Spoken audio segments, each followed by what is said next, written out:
Dear everyone, welcome to this help desk session. I'm Karen Verlinden and I'm the project coordinator of Perform Europe. I'm joined this morning by my colleagues, all beautifully in blue here. That's Ausa Richardsdottir, chair of Perform Europe, Abdallah Bakhlit, who is our administrator, and Mariam Leshava, who is our communications manager. We are organizing this specific help desk session because we know that we're approaching the deadline and that many of you are in an advanced stage of applying. We will first explain a bit the steps of the application process. You will see it's quite straightforward.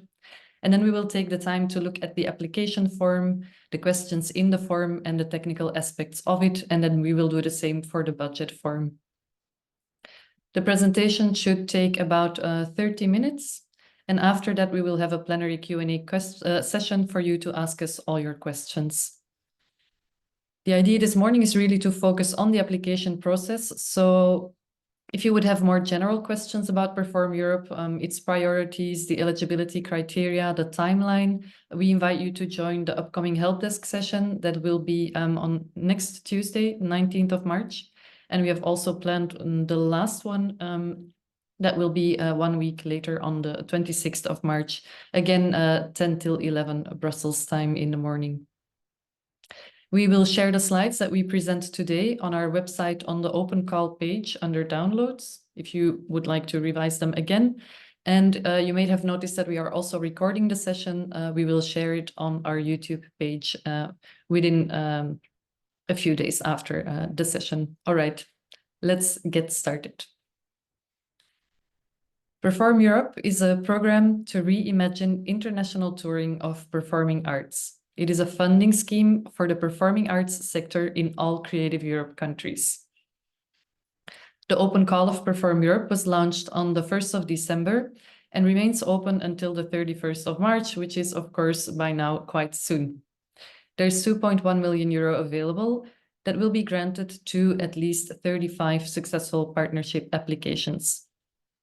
We are looking for new ideas to tour performing arts works and to move the sector forwards to more inclusion, more diversity, and more environmental sustainability. Now, how to apply? These are the steps to follow. The entire application process happens on our website, performeurope.eu. First step, of course, you should read the open calling guidelines in detail, and it can also be very interesting to read the frequently asked questions in case something is still a bit unclear for you. It contains a lot of interesting information. Then the second step would be to register on our website with an account. This is necessary to access the digital application. Also know that all partners of your partnership need to register with an account, because in the application, you will see that you need to put the URLs of their profiles as well. Then third step, of course, is to form a partnership. Maybe you can use the matchmaking tool for that. We now have over 1,100 profiles on there. It's incredible to see the diversity of those profiles from all over the Creative Europe region. Make sure to check it out. Fourth step would be, of course, to write your proposal. You have your partnership of minimum 3 partners from 3 different Creative Europe countries, and you work out your proposal together. You can use, if you want, the toolkit for that. It can be handy when you meet with your partners and when you're discussing your proposal to really align it with the Perform Europe aims. Then as a fifth step, of course, you fill out the digital application form and the budget form that you upload with it. And you can save it and you can revise it as much as you want. And then finally, of course, you submit it before the deadline on the 31st of March. And there's a tip that we can give here this morning, and that will be that there will be a time change from winter to summertime in the Brussels time zone, unfortunately, on the 31st. So when local time is about to become 2 a.m., the clock will be turned forward 1 hour to 3 a.m. Just make sure to check what that means for you in the time zone where you are in to make sure that you don't miss the deadline. And of course, our overall best advice of today could also be, do not wait until the last day to submit. All right, let's look at the application process together. So first of all, it will be necessary to register to access the digital application. When you go to our website, to the open call page, you will see that you can log in there. There's both this button on the top right corner and the one on the bottom right, where if you click this button, it will lead you to the page where you can register your account. This is what it looks like. My account, you see that you can either edit your profile, bottom left. You can find partners, that's where you would access the matchmaking tool, or you can submit your proposal, and that's what we're going to look at today together. First, I will give some more general information about the form. It is a digital form, as I said, so only accessible after logging in. But if you would like to prepare outside of this digital realm, then you can use the PDF on our website. You can download a PDF there. Just make sure to not send us that PDF in an email as an application, for example. That's not correct. You have to do it on the in the digital form. It is a lead partner who submits an application. Of course, we hope applications will be clear and concise. They have to be written in English, but just know that language skills are not rated during the evaluation. And if for any accessibility reason you would like to discuss an alternative submission option, write us at info@performeurope.eu and we can discuss it together. If that would be the case for you, please do it timely. I think the earlier the better for us to know and discuss. Then in the application form itself, you will see that there's 6 steps that you go through. There is the basic information that you give, it's some contact information, etc. Next, you discuss the partnership's proposal, the artistic work or works that are central in your proposal, the contexts in which this work will be presented, and finally also some questions on the budget and the budget form to hand in. Then we ask you a few questions of feedback about the form and about the process that you have just been going through. And finally, of course, the submit button. Let's look at the application form. This is what it looks like on the website. So step 1 is just basic information. You give us the title of your partnership proposal, and you will see that underneath this box, there's a maximum of characters indicated. Know that this maximum includes also spaces. Then you indicate the priorities that you will focus on. It can be one or both of the Perform Europe priorities. You will see that it's possible to indicate both if desired. And under 1.3, you will give us a summary of your partnership proposal. That is a very brief summary. It gives you the chance to really go to the core of it, to describe it in a few sentences as an introduction to your application. Then question 1.4, you indicate the first start date of the implementation of your project and the last end date. It can be not earlier than the 1st of July 2024, and it cannot be after 30 November 2025. You also indicate the funding amount requested. We will talk about that a little bit more when we look at the budget also. Then question 1.5, you indicate, sorry, that was the grant amount you apply for. Yeah. Then the second step is the one of the partnership. We repeat the eligibility criteria. You need to be at least 3 partners from 3 different Creative Europe countries. And then we ask some information about the lead partner. So the lead partner is the one who is responsible, who is going to apply, who will receive the funds in their account, who will sign the contract with Perform Europe, and who will be responsible for managing and reporting of the grant. So there we just ask some more information, the name of the main contact, I think also email address, maybe even phone number. That would be on the next slide. Yes, and then at the end, a short description of the lead partner. Then question 2.2, we ask you to list all other partners. And to make it clear for the evaluators, it's handy if you follow the format that is already suggested in the text box in light gray. You will see that there's quite some space for your answers here. There's 3,000 characters given as a maximum, but just know you don't have to take all of this space up. We just had to leave the possibility open for partnerships to include more than 3 partners and thus to have more space for their answers. If you are only 3 partners, don't feel like you need to write a text that is 3,000 characters long. And that's actually accounts for many of the next questions that follow also. Let me see if I had anything to add here. A question that we often receive is whether the partnerships have to be confirmed when applying. So when whether the partners listed here have to agree on the collaboration. And I think, of course, the answer would be a capital yes. Make sure to have very good agreements between partners before writing this application. It's also one of the tips that a previous grantee of Perform Europe gave us recently, or gave other applicants recently. Make sure to get to know each other really well, clarify the expectations, know that you are really embarking on a journey together and that you're going to work really closely together over a longer span of time. Then question 2.3 asks you to describe the diversity, solidarity, and sustainability of your partnership. Sustainability here is rather meant as is broader than just environmental sustainability. You could read it as how can it be sustained or how can it live on after the Perform Europe implementation period.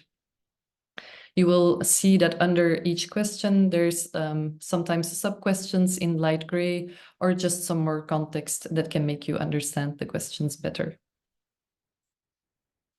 Then we get to step 3, which is the partnership proposal, and which is basically the project that your partnership is going to bring forward. We ask you to briefly describe it. So it's also a summary, but a little bit more lengthy. And then question 3.2, of course, is a very important one. How does your proposal address one or both of the priorities of Perform Europe? And our ultimate tip next to applying in time for this morning would be that when you're developing your proposal and writing it, check also the evaluation criteria in the open calling guidelines document under chapter J. There you will see that you get more information on the criteria that the evaluators will use when they are assessing your applications. And it can be really interesting to also see it from that perspective and use that information to give your answers. Question 3.3 would be, how does your proposal implement fairness, quality, and innovation? Same tip, check also the evaluation criteria. Then 3.4, outline the proposal's activities and the timeline. Question 3.5, describe your audience engagement, communication, and promotion strategies with, again, the same tip. Make sure to check also the evaluation criteria.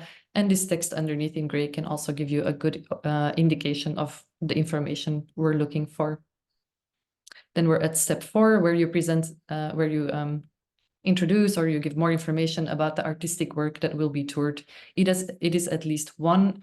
It can be also several. That's why, again, in under 4.2, we leave a lot of space, 3,500 characters maximum, for partnerships who have multiple artistic works that are part of their proposal, for them to present that there.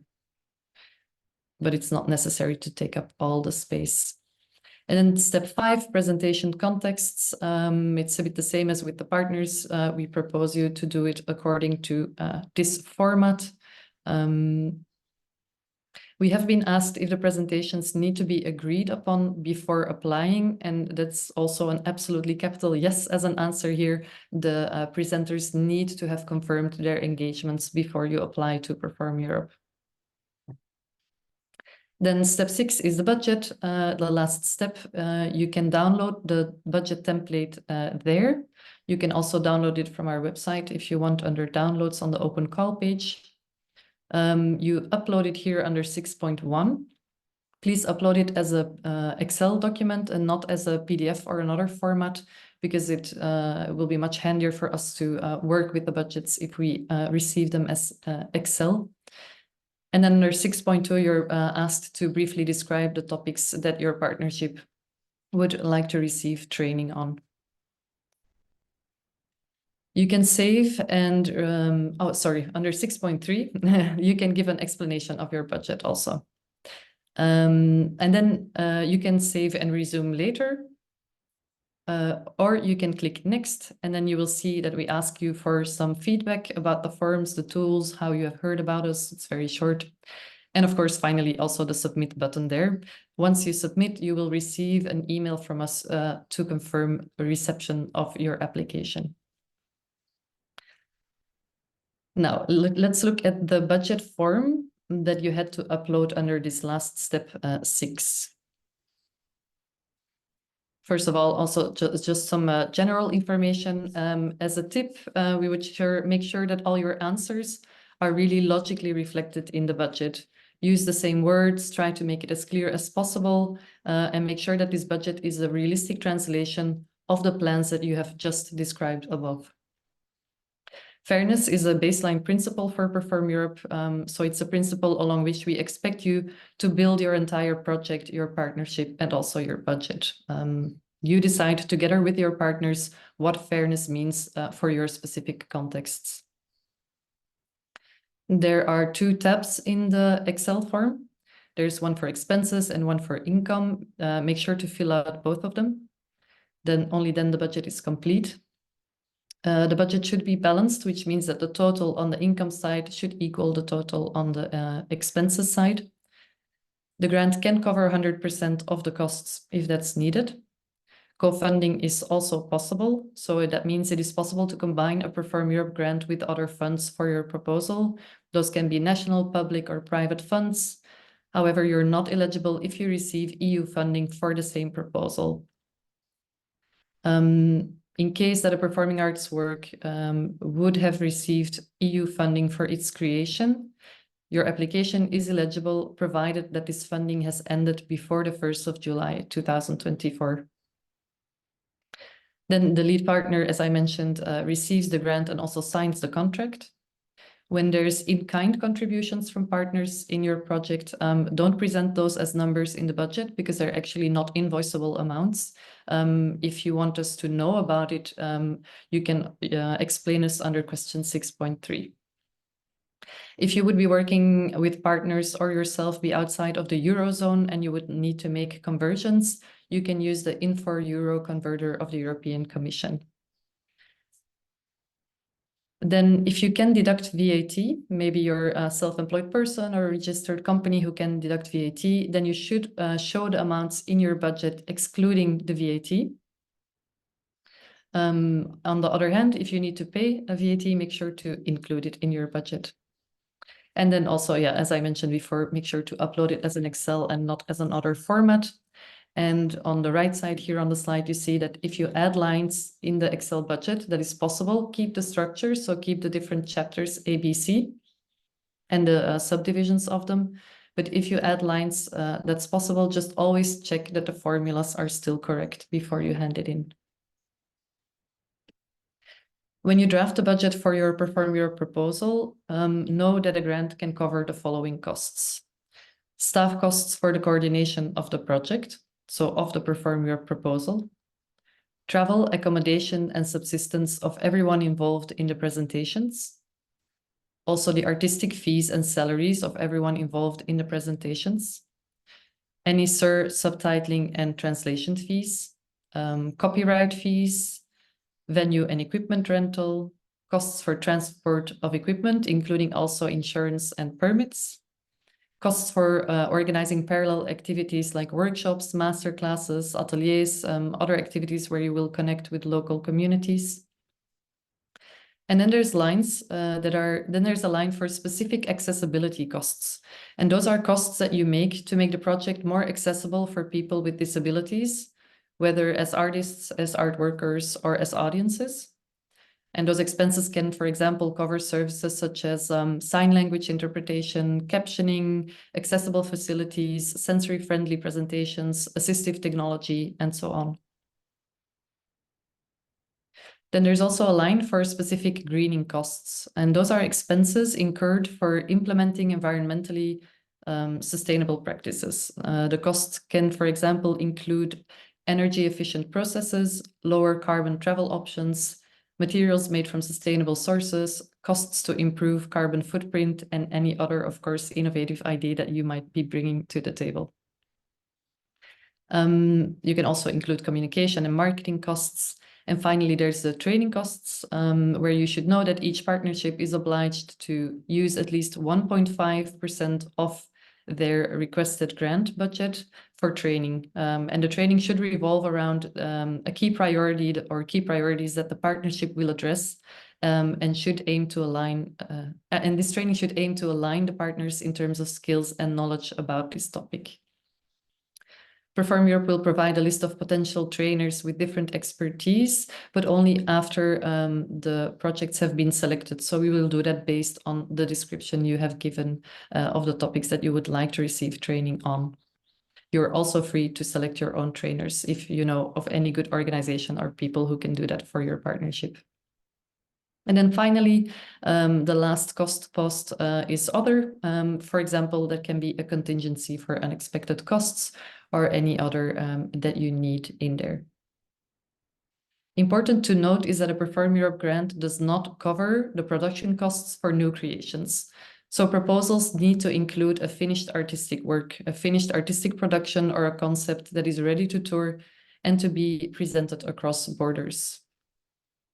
We have received the question, when exactly does it need to be finished? It is not necessary before the application deadline of 31st of March, but the work needs to be finished before the 1st of July 2024.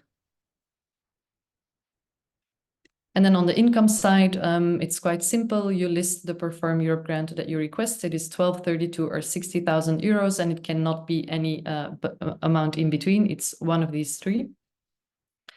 And then other income can be ticket income, other grants, fees from presenters.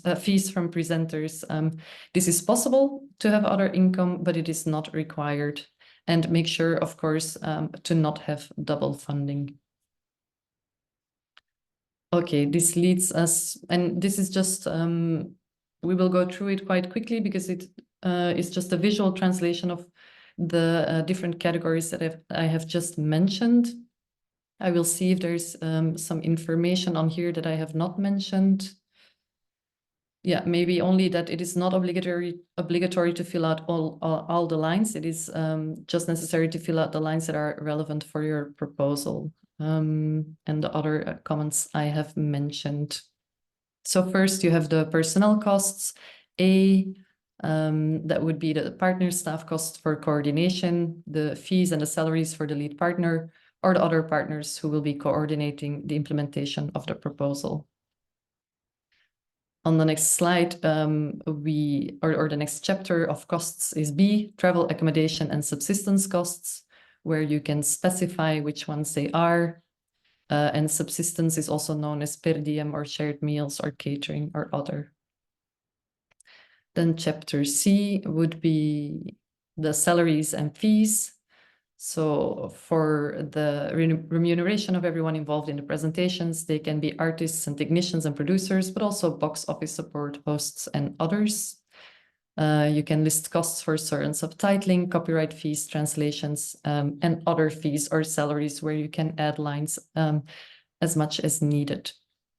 Then category D are the production costs. So venue and equipment rental, the transport costs, including also insurance and permits if you need those, and the costs for organizing parallel activities. Well, production costs for organizing parallel activities. And then we get to chapter E. These are the specific access and greening cost lines indeed. And we have split both the accessibility and the greening over costs that you incur to support the implementation of the proposal. Is the first line for access, and the second line will be costs to make the work accessible for audiences. So first, it is about your proposal and about your partnership, and secondly, it is if there's specific costs that you incur to make the work accessible for audiences. And there's each time some explanation given in purple. And then there's greening costs to support the environmental sustainable touring of the work, and also another line for greening costs to make the presentation, specifically the presentation of the work, more environmentally sustainable. So the one is the touring and the other is the presentation.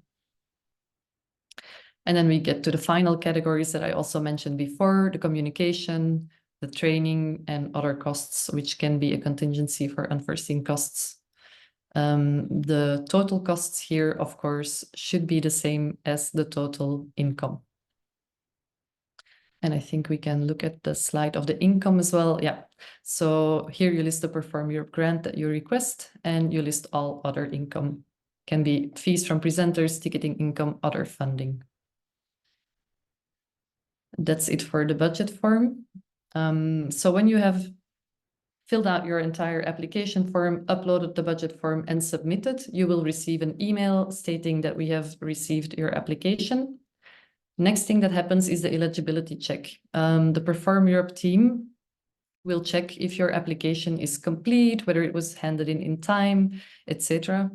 If it is evaluated as not eligible, you will receive an email notification of this within 4 weeks of your submission. And if the application has been evaluated eligible, you will not receive any news. So here, no news is good news, and your application will be automatically sent for evaluation. It will be then assessed by independent expert evaluators. And in a third step, the selection or the long list will be balanced out for diversity by several key experts. Then as a fourth step, the consortium will be approving the final selection. And by the 3rd of June 2024, all the eligible applicants will receive an email to inform them about the selection results. If you are selected, contracting will happen in June, and implementation of projects happens from the 1st of July 2024 onwards. And then we will have also a big public announcement to everyone, to the entire sector, everyone involved on the 1st of July 2024. That's it for the presentation part of the application process and the different forms. I already saw some questions appearing in the chat, so we can have a look at those together. It's 10:30, so we have about half an hour to have a general Q&A, and I invite my colleagues all with the bright blue background to join in and see if we can answer the questions. Maybe Mariam, we can go to the chat together and you can read the questions and skip the ones that might have already been answered. Yeah, the first question, I guess, is in French, and Karen, maybe you can check it if there was any question about the application or it is about the translation. The first message I see in the chat is about an AI assistant. Yeah, the next, it's just an automated message, I guess. Yeah.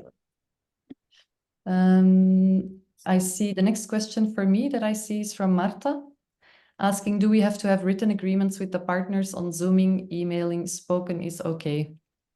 So I will just start answering the questions here from the chat. Marta, it is important to us that the agreements with the partners are set before you apply. But in the application form, we just went through it together, you see that we don't ask you to upload a contract or an agreement or an intention letter there. It is, however, very important to us when you are selected that we know that those agreements have really been set. I can continue from here. Yeah, the next question was the same, so I guess you answered the first two questions. Another one, all partners make account. Do we then make the partnership official over the matchmaking tool, or we don't need to use it and we just fill in their information in the application? So in the application, you are asked to put the links of the profiles of your partners, which means that your partners need to make a profile. They need to register on the Perform Europe website. Whether they access the matchmaking tool or not, that is something you can decide still when you make the profile. Is it possible for one of the partners to be a non-EU country? So the Creative Europe countries are all the countries that participate in the Creative Europe project. And those are the 27 EU member states, but also 13 other countries. We can maybe share a link in the chat to a website where you can find the link of all of those countries, but I'm sure that information is also available on our website. So yes, there are some non-EU member states that are actually part of Creative Europe and that are eligible as countries where your partners can be based for Perform Europe and where of course, your activities can also take place. The next question, just a question. Eastern holiday, is there any chance for postponing the deadline? Next one, can I open more applications at the same time, or should I first submit one and open a new one? As we might plan to apply with more projects, not in one application, even with different partners. How to upload pictures or additional information? If more works plan to travel, like one work from each partner, how to fill out the artistic work part? So the deadline, unfortunately, we cannot postpone. We know it's a bit unfortunate also with the time change and a Sunday and it's Easter holiday for some of you.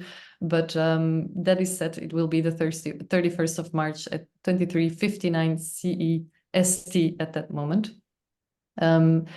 Can I open more applications? Yeah, so that I can imagine if you are a lead partner and you want to apply with several applications, I think you would have to fill them out consecutively. I don't think you can you can open and save several applications in the application tool.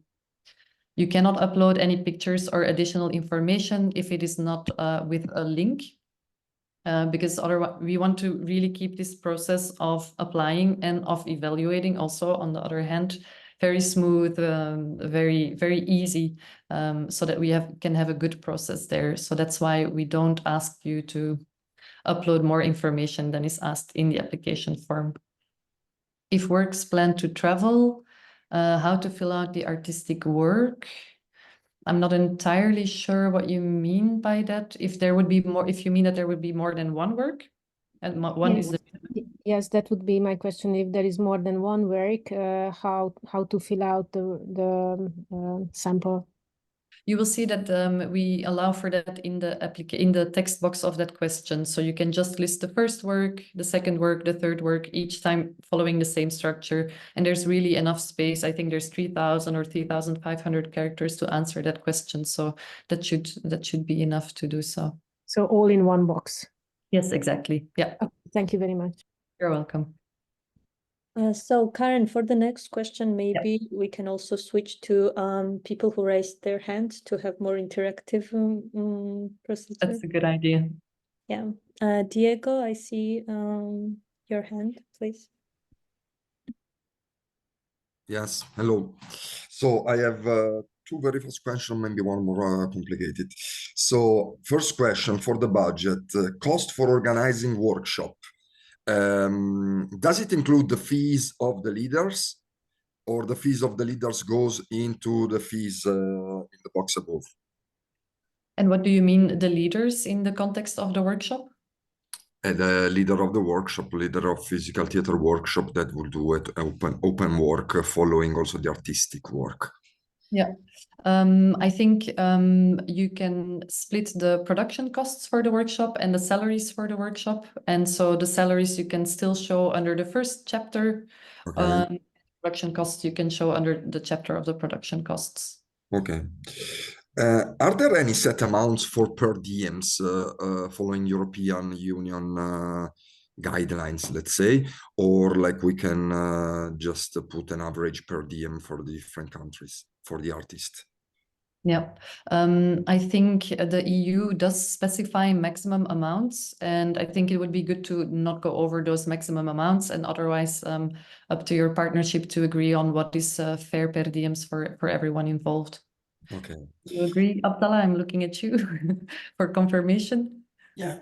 So All yeah, it's better not to exceed the per diem mentioned. Okay. And I have the last question I already made in the last meeting, but I then thought about it and it didn't work out. So it's connected between the costs, outcome, and income of the budget. So we are planning to cover, the last tranche of money will come after the closing of the grant. So we are planning to cover this amount with other national grants and the income of the ticket. Last time you told me that we could do this. So my question is like how to budget it, because you suggested to not put the other extra grant in the income box, because if I put the other extra grant in the income box, it will start from the amount we are planning to apply, and they will raise this amount. So this money could not cover the money to anticipate. But this applies also to tickets.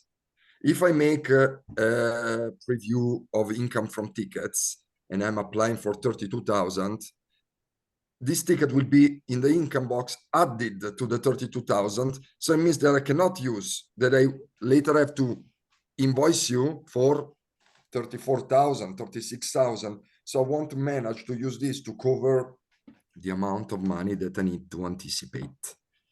Am I clear? Did you understand what I mean? I understand that there will be a gap in the budget in the last phase of it, where you will be waiting for the final installment. Yes. And you would like to cover it with another funding. Yes, and tickets. And tickets, and how to represent it in the budget. Yes. Yeah. I would still think that it means that the Perform Europe grant will finally cover all the costs that you make, even if it's at a later stage. So I would think that it's not necessary to show how you will bridge that gap per se, but just show us the income of Perform Europe and the outgoing costs that are related to it. Would you agree? Yes, okay, but so at that time, income and outcome will not match. But overall, if you look at the entire project, the income and costs will match, because if you look at it until you get the final installment will pay for the costs already made. Okay. So it should be included. So you should mention that this is the remaining grant that you will receive. So in total, when you send your final budget, you should consider that you will receive the total amount of the grant. Okay. Okay. Even if you didn't receive it. So but you will receive the remaining amount of the final installment based on the eligibility of your costs. And yeah, once the application the project is closed, so you should consider that it's received, even if you didn't receive it. Okay. Okay, thank you. Thank you. I see another hand from Jadwiga. Hello, can you hear me? Yes. Hi, I have a question about limits and standards. Maybe I'll repeat also per diem, but that includes also any kilometers. When we travel by car, how to estimate the cost?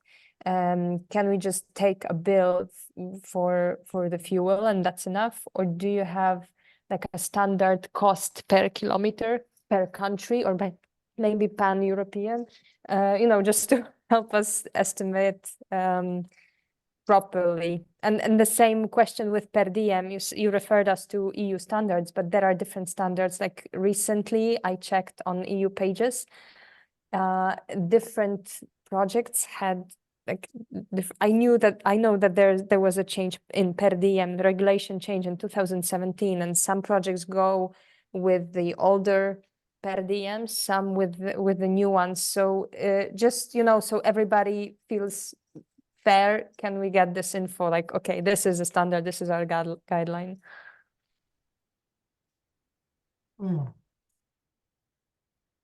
Is it possible that you say, for example, refer us to, I don't know, a table with per diem, or let's say that's one question. Second question is how to count the kilometers. Is there also any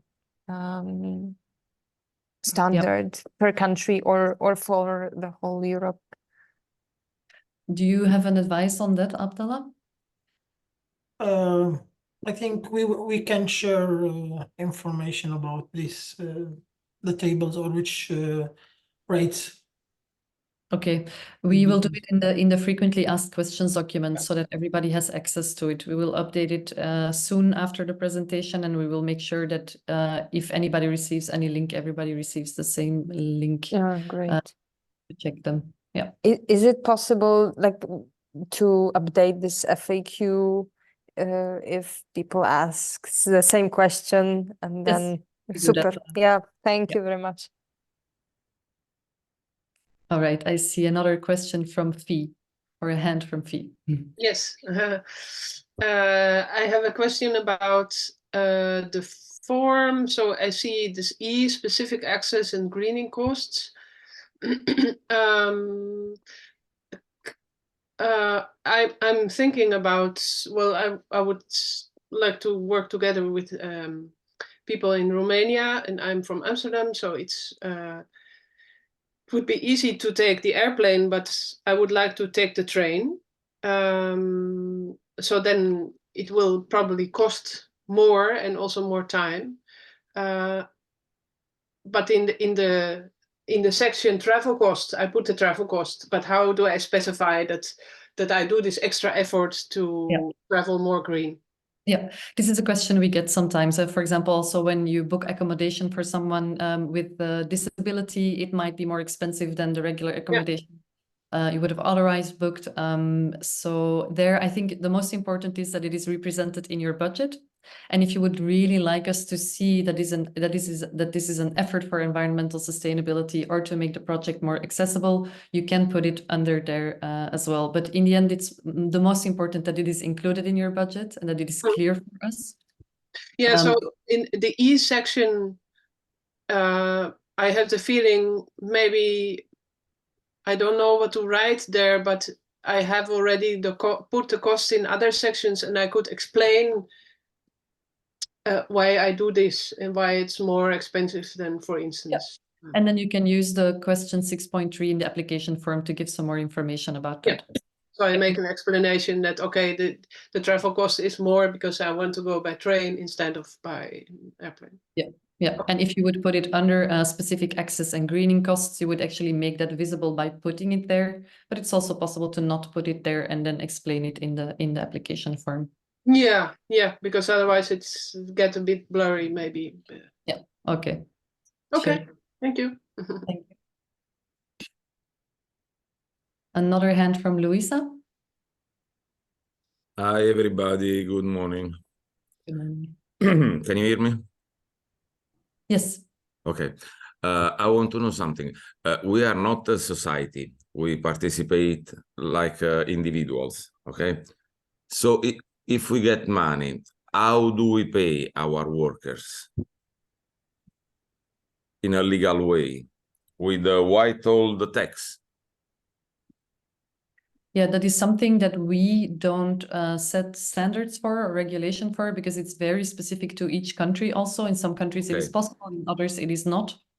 So it's really important for you to know that I think it's also mentioned in the FAQ that if you become a lead partner, you have to be able to manage the grant and to maybe also pay people and to make sure that you can do that.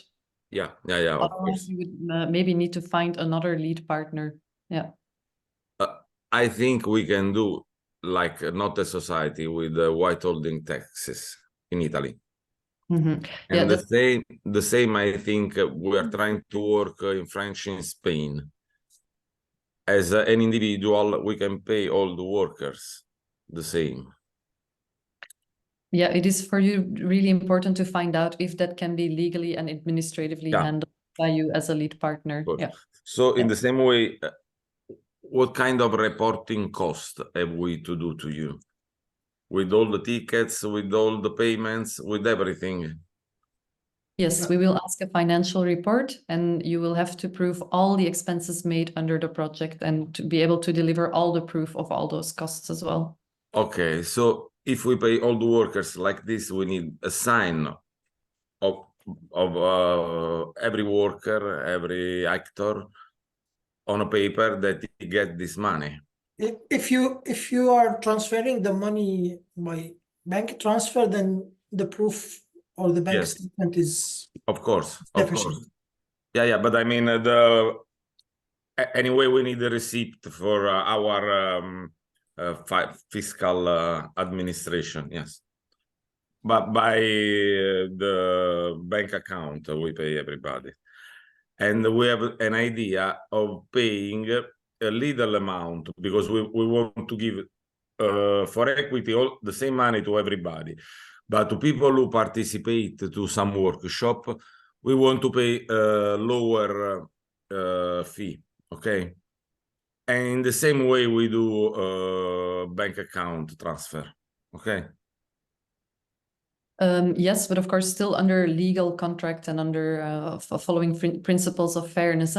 For example, in some countries, there's something like a volunteer payment that is still a specific type of contract. So still important to make sure everybody's protected when Of course. Yes, of course.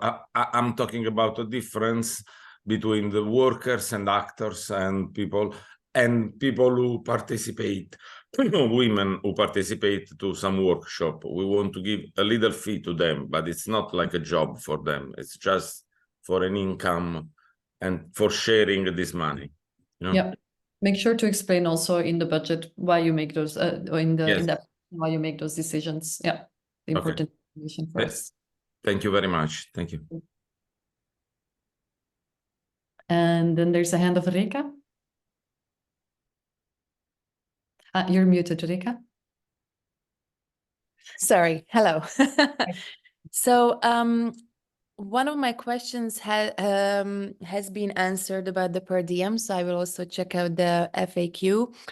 But I do have another about the application process, and that's 3.3 about the priorities, quality, innovation, and fairness. And I know that you said that it's in the open call of Perform Europe in chapter J, but my my paper is only until I, so I don't know where I can find chapter J to on the current document on the website has this chapter J. It has been updated in January. Oh, I see. And Okay. there's also a separate document under downloads on the open call page that has the title eligibility and award criteria. So you can always also find it there, but at some point we decided to integrate it into the open call, and you must have an older version. Okay, yes, then probably. Okay, so then I will have to check that to see, because to me it wasn't very clear what you mean by those three words, like quality, innovation, and fairness. Will become clear when you read it in the criteria. Yeah. Okay. Yes, then that's it for now. Thank you. All right. Thank you.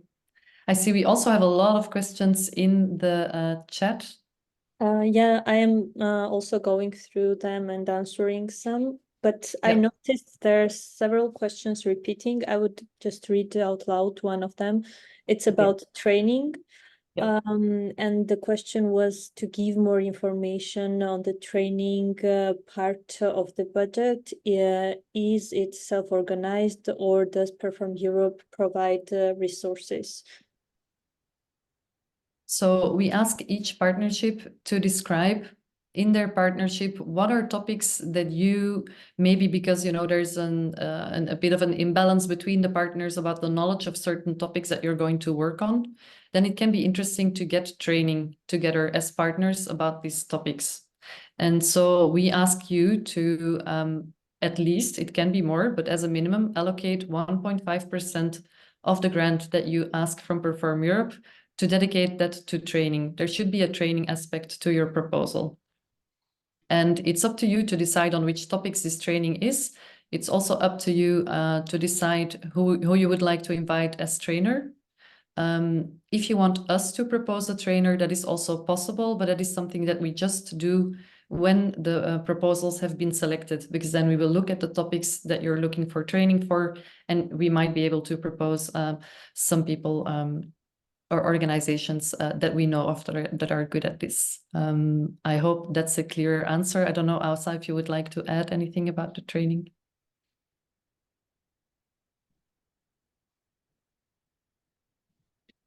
You're still muted. Do you hear me Yes. now? Yes. Yeah. For some reason, I couldn't find the Zoom link. Anyway, yes, it's a very accurate answer. The training part is something that came through in the first edition of Perform Europe, because many times people are creating new partnerships in Perform Europe, and they're focusing on subjects which some might have more expertise than others. Therefore, this training requirement was decided between our funder, the European Union, and us as a very good compulsory idea. So in short, yes, it is up to you to decide what you need training about. And then we can provide information and suggestions on experts that would be available regarding that particular topic, or you can find the person yourself. Thank you. Next question is about invoices and taxes. To receive the grant, do we need to send an invoice and pay taxes? That information is in the frequently asked questions document. Another one is about ticketing income. So the ticketing income has to be covering some specific cost, like the price of the venue or the salary of the technicals, etc. Technicians. Your budget just needs to be balanced. It's not the case that the ticket income needs to specifically pay for a certain cost on the other end. So balance is correct. Okay. Which costs follow a lump sum reporting, and which ones has to present each invoice expense proof? You will have to prove all the expenses that you have made under the Perform Europe project. So I'm not sure what you mean by lump sum reporting, or where you have to provide individual proof. I think also the details Actual of... cost. Sorry? Actual costs, so that means they have to prove all expenses by showing the supporting documents. Yeah, yeah. Okay. So that's in detail, right? That's not just lump sums, but it's just all the costs that have been incurred. Can I use the fund to pay also fees for artists who are not Perform Europe partners? Yes, it is possible that, for example, the team traveling to present the work is not a partner in your Perform Europe proposal, but that they will be paid for their work with the grant. So yes, that is possible. Not everybody who is paid within the project needs to be a partner. If a work has been performed elsewhere, but when it tours includes local participants, is it still eligible? The work is finished, but always has a new element when it tours. Yes, we get this question a lot. I would invite you to look at the stories on our website, where you can read up about all the projects that were selected in Perform Europe 1, and where you will see that this was often also a proposal of a partnership. So yes, it's absolutely possible to tour the work and recreate it locally, for example, with a local community. Does the joint training at the start of the program refer to all the partners, or it can be solely for the touring work and its adjustment to the setting proposed for Perform Europe? The preparatory work for a 10% mentioned in the frequently asked questions can be for adapting the work to tour sustainability in, for example, rural natural settings. Yeah. Yes. Yeah, I think we just answered that second question also just before. The first question on the training, we think it would be interesting to have joint training for all of you, but if it makes most sense that it's specific partners and not others, just explain, and we will see. Just make sure, yeah, that it's a relevant training, of course, for your partnership, and explain to us what that would be. The next question was about European guidelines for travel costs or costs for freelancers. Are there any European guidelines? We don't use, we don't give any guidelines there. Again, for us, it's important that within your partnership, you discuss what is fair and what is correct, and that you make an agreement there, and that you communicate that to us and the reasoning for it. Does copyright fees include trademark? I have to be honest, I'm not sure about this one. I don't know. Maybe I would think if generally it includes trademark, then also for us it could include trademark. But I have no other information about this at this point. Yeah, yes, it can. It can include trademark if your project is specifically regarding those sort of topics. Yes. Okay. Are the costs of accessibility and greening mandatory, or do they give points to the project? None of the lines in the budget are mandatory. Give points to the project. Of course, your project will be evaluated along the Perform Europe priorities. I think that is most essential to know. Again, look at the document that describes the evaluation criteria to have more information about this. Should we separate salaries for each person from our company that is involved in the project, or can we just propose that budget as one number? For example, artist salaries 4,000, not divided 1,000 to 4. I think both are possible. Abdallah, is that true? Yeah. No, it should be line by line. Divided? Yeah, it should be divided. Okay. Because if they are paid in one or reported in one line, then it's not easy to check it. Okay. Yeah. So it's better to have a line for each. Okay. It's also because, let's say we Perform Europe get audited by the European Union, the funders. It is much better for us to have the accurate information regarding each invoice, because each person getting paid there's an invoice behind it or a receipt behind it. So it is much better. We will have to ask you for every single invoice if this happens.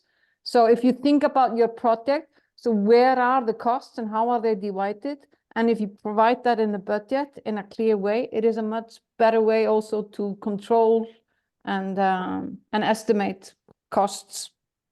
People are not getting the same salary all over the place, so better have it clear and divided. Okay. Are there more questions in the chat? There are more questions, but maybe we can switch to the live questions and then go back to them. Yes, I see it's 11, so we'll try to be quick. Hi, Laya, can you ask us your question? Hi, we just wanted to ask, we have a finished piece, but we didn't have since now an official premiere of it. Is this okay to tour? Like we did presentations already with it, but not like official premiere. We don't have a premiere proof. Yes, sure. If you can assure us that the piece has been finished and that you will be touring it within the Perform Your proposal, it is fine. Okay, cool. Thanks. You're welcome. I see the next raised hand is from Bogdan. Greetings, everybody. Thank you for your time. Just a few quick questions. If I understand right, it is not possible to win a grant individually. You mandatory have to have the partners, right? Sorry, I have Yes. not. Yes, you have to have partners. Yes, it is a prerequisite. Okay, thank you. Just wanted to understand what a partner mean in the context of the project. So can the host of the space, for example, or facility be a partner, or the one should directly be the take part in creating and participating? Yeah, the one that is presenting the work can certainly be your partner. Okay, that's all. It is up to you to define what your partnership needs in order to present at least one artistic work in 3 countries. And that's the partnership. Okay. Thank you for your answer. That's all. Thank you. I see another raised hand from Jadwiga. Yeah, I have a question. It's more about, I guess, managing the costs, but we need this information also to estimate the cost. Let's say we have 3 partners, and as a Polish organization will be the lead, and there are costs that will have to be spent in Bulgaria and in Slovakia. Can we, yeah, that's a management question. How to give other partners a lump sum so they have cash to pay their expenses in their countries, because we're starting in different countries and then we travel together. So yeah, do we transfer as a lead partner money to them, or do they, as partner in local countries, do they take invoices in our name? But it's, I don't know, it feels strange that someone in Slovakia would ask for an invoice of a Polish organization while they are there and actually they are doing locally the activities. I see Abdallah nodding. So maybe the best way is that they pay the invoice and then you reimburse them, so you have control of everything. So I think this is the easiest. So basically they have to have cash in advance and they have to invest from their own money in order to do some. In your agreement with them, you agree on an amount that is transferred to them. For us, the most important that we have a proof for every single payment. So Okay, so we can do it like on a pro forma base, and then we have a proof for prepayment. yeah, so it's up to you to manage your money. Okay, so then a linked question. Let's say we are a lead, Polish lead, and there's a Slovakian partner, and they spend some cash, they take bills. Bills are easy because like a petrol bill or whatever. Yeah. What if they take an invoice? Do they have to take an invoice on in our name? Like the Polish lead would be the receiver, or can they take invoices on their name because it's also a theater? Their name, because you will reimburse them this money for this invoice. So okay, so invoices have. Okay, good. No. Thank you. Sorry, one last question about the training. Does it have to be in the beginning of the project? Because in our project, it makes sense to make the training in the middle, but I don't know if there are any limits. Then you just argue for that in your application. Okay, thank you. But I just want to say, because this lead partnership thing is a very, very important point, that you have to manage the partnership in the way that you feel comfortable with. And you have to agree with your partners how you're going to arrange the project, everything from the artistic part, as well as the budget and the management and everything. So there is no right answer in this regard. You are the one that is responsible. And if we need to get all your invoices, you need to have them available. So it is up to you to decide. There is no one way of doing these things. Yeah, I just thought that Perform Europe has their own guidelines, like all the invoices have to be always in one name, or also for the partners. No. If you have a partnership, that's nice. But in terms of auditing purposes, it's very important for everybody to know that there might be an occasion where Perform Europe will be asking for every single proof of every single thing. Sure. So as a lead partner, you need to know how you're going to manage that. That's all. I'm not questioning that. That's obvious. No, but just for everybody else as well. This role of being the lead partner is a very important one. And you need to agree with your partners how you're going to do it. Can it be also a scan or always paper original? We need to have the originals available in case of auditing. Okay, thank you. All right, Tanya? Yes, good morning, everybody.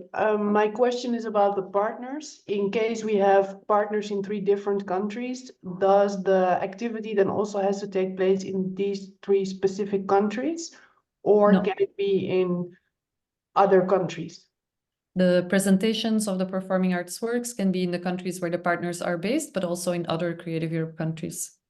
Okay, great. And then following the fair pay, do we then follow, let's say we have artists performing from Spain, do we then follow the guidelines of Spain to pay them fair pay also when they are, for example, performing in Bulgaria? That's really a discussion for you to have among partners, and we are really curious as Perform Europe to see how partnerships will deal with fair pay and how they approach it, and how they will and how you will describe it in your plans. So we have no specific guidelines for it, but we do ask you to consider it as a principle and to explain to us how you come to the decision that you make. Okay. And then I have another question because it's about more about the partnerships. Now let's say we have a project taking place in Balkan area and we are coming from Spain, so it's a long travel. And then ideally what we would like is then to stay there longer so we have a more sustainable travel. Because having a project in Europe and being very sustainable is already quite a challenge because it's quite wide. And we can see that the training system is not the same, let's say, in the West as in the East. So it comes with quite some challenges. So how do you balance this artistic side and budget spent on traveling across Europe? I really think that should be, or I think that should be part of your proposal. It should be part of you. One of the questions that you will see in the evaluation criteria is how meaningful is this proposal in relation to the priorities that this project puts central and the priorities that Perform Europe puts forward. So whether your project needs to travel to those countries, it's up to you to reason to us why that is the case and why it is important.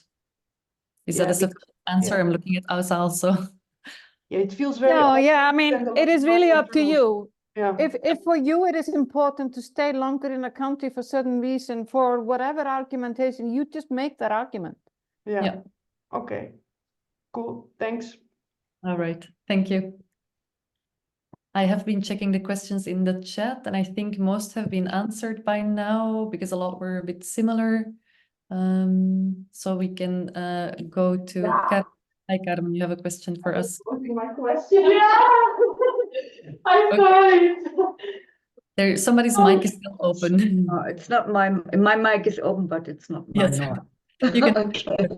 Yeah, thank you very much. My question, I think, is very simple. First, I was thinking because you have these three categories, 12,000, 32,000, and 60,000. Doesn't it make sense to round up the costs so that you come to one of the categories?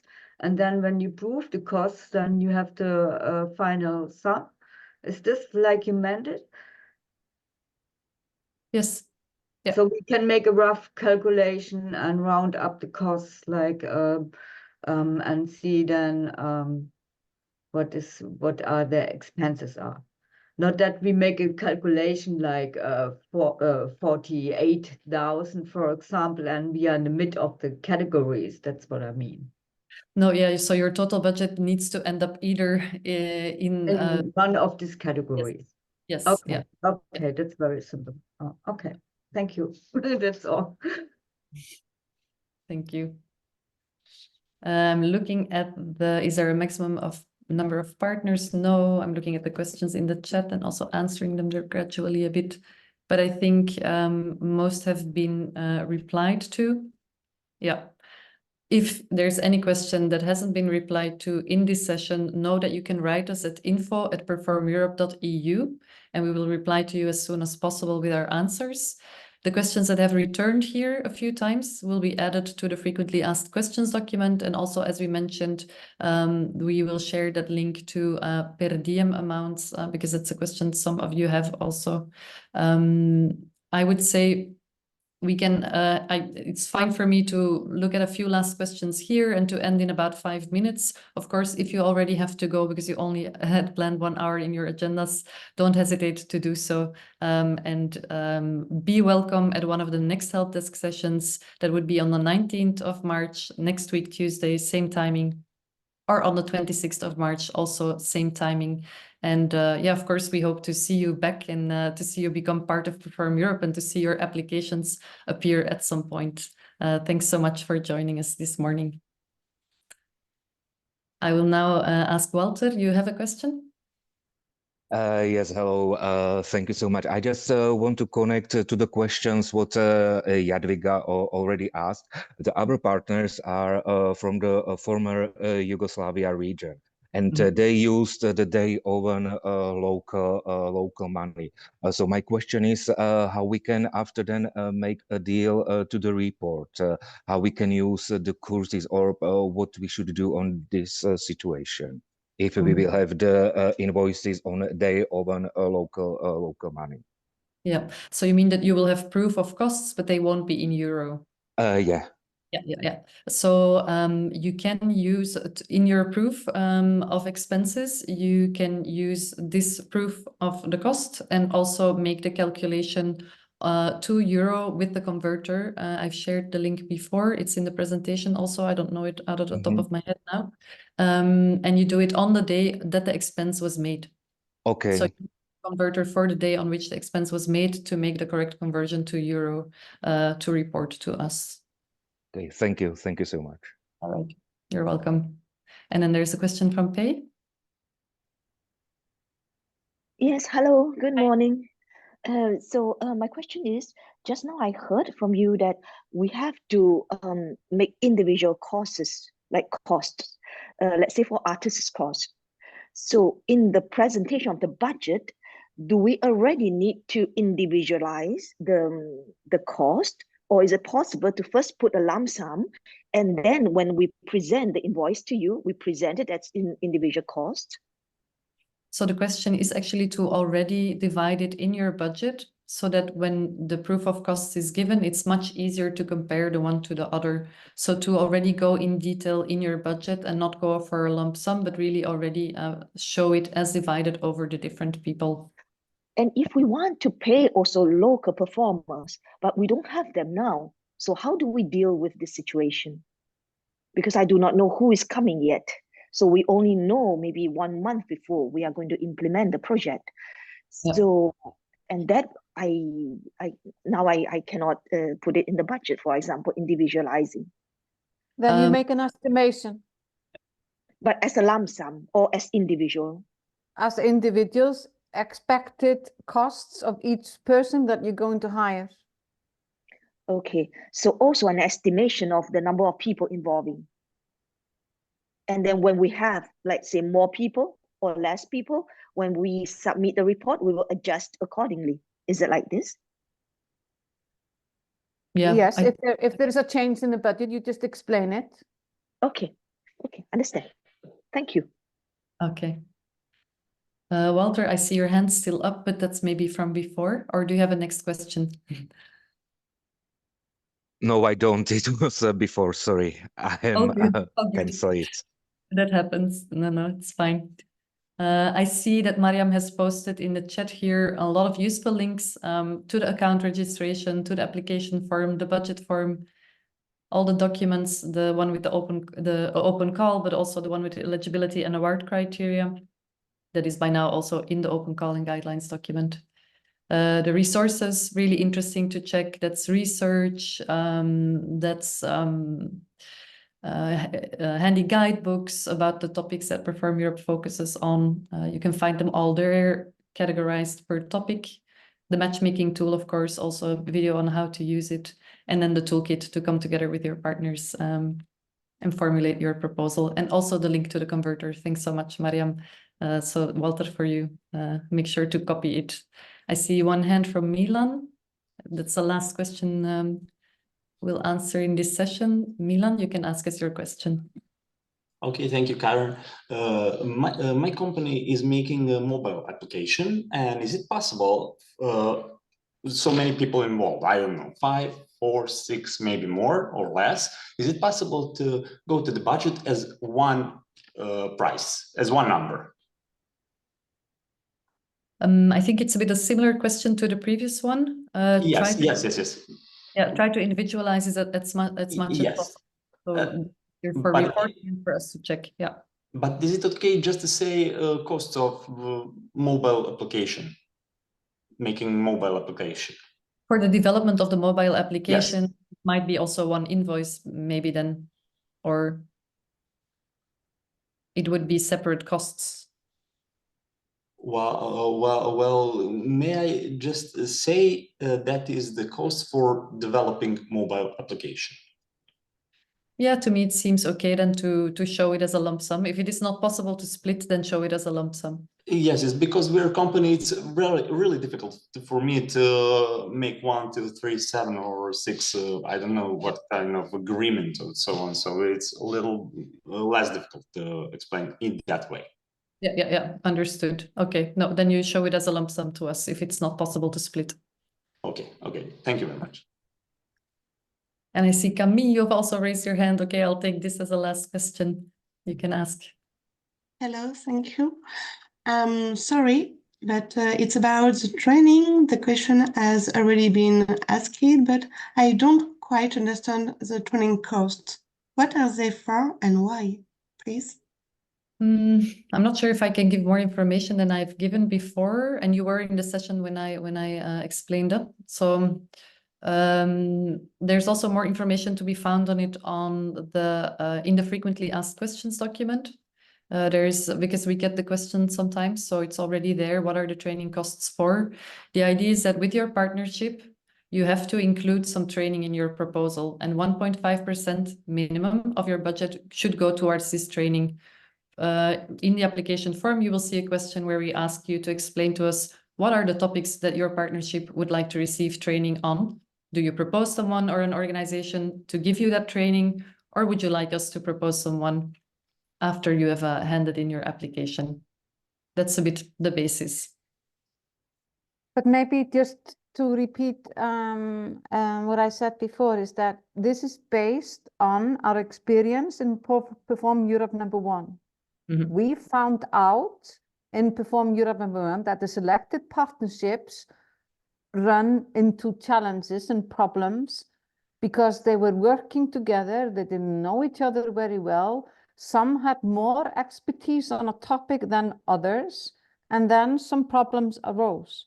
So we are, on this ground, making it compulsory to have a very small amount of the budget in each selected partnership on training to try to bring everybody on the same page, so to speak, so that there's a mutual understanding about the topic that you're going to. Let's say you're going to work on disability in some way, and you have a partner in the group that has never presented work from a disabled artist. There might be a lot of lessons to be learned for that partner, and it is important also to bring the partnerships together through a training exercise. Training can take very many different forms, and it's up to you to decide what sort of training you would like to have. Is it like a mentorship thing? Is it coaching? Is it somebody that is an expert on the topic? Or is it something totally different? But this is one of the things that came out of Perform Europe #1, that a lot of partnership would have needed some shaking up together about the topic before. And that's what we call training. Okay? All right. Thank you. And on this note, I think this session might also have been a bit of a training session for all of us, for you, also for us. Not always easy to, immediately respond to a question. So thank you for bearing with us and for your patience. If you have any questions, come to a next help desk session or write us at info@performeurope.eu. And thank you so much for being here.